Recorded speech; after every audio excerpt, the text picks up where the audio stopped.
एक बेहतर सिंध जी अडावत जो मौक़िओ।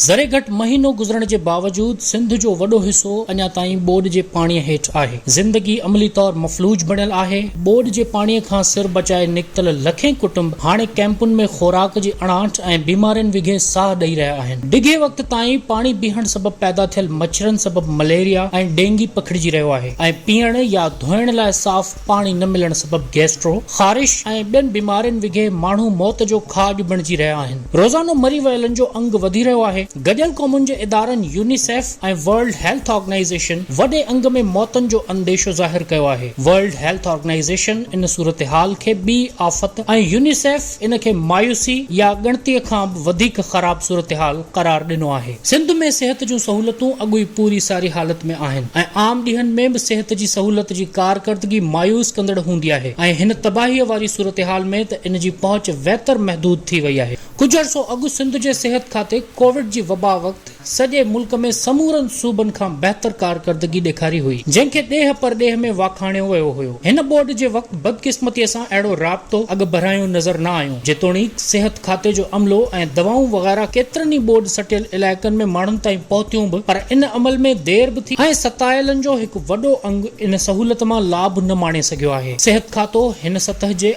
आफ़त खे मुंहुं ॾियण लाइ तयार न हो। पाणी निकाल न थियण, माण्हुनि जे घरनि ॾांहुं मोटी न सघण ऐं बीमारियुनि सबबि रेस्क्यू ऐं रिलीफ वारो मरहलो ईंघजी वियो आहे। मरहले जे ख़त्म थियण खां सवाइ ॿोॾ सतायलनि जी बहालीअ जो कमु शुरू न थी सघंदो। हेॾी वॾी तबाहीअ खां पोइ बहाली को नंढो या मुख़्तसिर कमु नाहे। इहो कमु हाणे विरहनि ताईं हलंदो रहंदो। जीअं त सिंध लगातार दरियाई ऐं जाबलू ॿोॾनि जो निशानो बणिजंदो रहे थी, तंहिं करे बहालीअ जे कम जी डिघे मुदे लाइ सोचे सम्झी तयारी करण जी ज़रूरत आहे। बहालीअ जे कम खे रिवायती तरक़ियाती रिथाउनि ऐं ठीकनि वारी नज़र सां न ॾिसणु घुर्जे। इन कम जी दुरुस्त रिथाबंदी, ठीक तरह सां अमल दरामद ऐं अणधुरी निगरानीअ खां सवाइ बहालीअ जो कमु विरहनि ताईं जारी रहण जे बावजूद माण्हुनि जूं ज़िंदगियूं बहितर न करे सघंदो। डिघे मुदे वारे हिन कम खे संजीदगीअ सां करण लाइ कुझु रिथाऊं हुकूमत जे ध्यान लाइ ॾिजनि थियूं। नंबर 1, सिंध में फ्लड रिकंस्ट्रक्शन रिहेबिलिटेशन अथॉरिटी यानी FRRA कायम कई वञे, जंहिंजो MD डिजास्टर बाबति तजुर्बो रखंदड़ कंहिं बैनुल अक़वामी तजुर्बे ऐं महारत वारे कंहिं प्रोफेशनल खे मुक़रर कयो वञे। MD रुगो वॾे वज़ीर खे अथॉरिटीअ जे चेयरमैन तौर जवाबदेह हुजे ऐं फैसला करण में बाइख्तियार हुजे। नंबर 2, इन अथॉरिटीअ में ॿोॾ खां बहालीअ सां लाॻापियल समूरनि शोबनि जा यूनिट कायम कजनि, जिन जा सरबराह रिवायती कामोरा ऐं सियासी सिफारिशी न पर ख़ानगी शोबे जो वसी तजुर्बो रखंदड़ प्रोफेशनल्स हुजनि। नंबर 3, हर शोबे हेठि लाॻापियल क़ाबिलियत रखंदड़ माहिरनि जूं टीमूं हुजनि। नंबर 4, इहा अथॉरिटी सिंध जे मजमूई बहालीअ लाइ आलमी इदारनि ऐं माहिरनि जी मदद सां हंगामी बुनियादनि ते 3 महीननि अंदर जामे रिथा यानी मास्टर प्लान काबीना अॻियां पेश करे मंजूर कराए। वधीक 2-3 महीननि अंदर इलाइक़े ऐं शोबेवार रिथाउनि जा दस्तावेज़ तयार करे इन्हनि लाइ एक्शन प्लान तयार करे उन्हनि जी मंजूरी हासिल करे। नंबर 5, 5 खां 8 सालनि अंदर इन सॼे अमल खे मरहलेवार मुकम्मल कजे ऐं इन लाइ वसीला बिना कंहिं कामोर की रंडक जे अथॉरिटीअ जे इख्तियार हेठि मुहैया कजनि। नंबर 6, इन कम खे वक़्त सिर मुकम्मल करण लाइ अथॉरिटीअ जे कम खे फास्ट ट्रैक ते रखिजे ऐं उन खे कामोर के इंगाह ऐं अटकाव वारे सरिश्ते खां काबीना वसीले छूट ॾियारी वञे। नंबर 7, उहा अथॉरिटी ॿोॾ वारनि इलाइक़नि में ख़ानगी ऐं अवामी अडावतुनि लाइ नवां डिज़ाइन ऐं मॉडल आलमी ऐं मक़ामी माहिरनि जे मदद सां तयार करे उन्हनि खे मुकम्मल अख्तियार सां लागू कराए घरनि, बाज़ारुनि, दुकाननि, ऑफिसुनि, अवामी सहूलतुनि वारी इमारतुनि, रोड रस्तनि ऐं बंदनि वग़ैरह खे मौसमियाती तब्दीली, माहौलियाती असरनि ऐं कुदरती तोड़े इंसानी आफ़तुनि खां महफूज़ रखण लाइ जामे अडावती कोड तयार करे लागू कया वञनि त जीअं इन्हनि इलाइक़नि में वरी कंहिं ॿोॾ जी सूरत में ज़ियान खे घटाए सघिजे। नंबर 8, उन अथॉरिटीअ जी 6 माही रिपोर्ट काबीना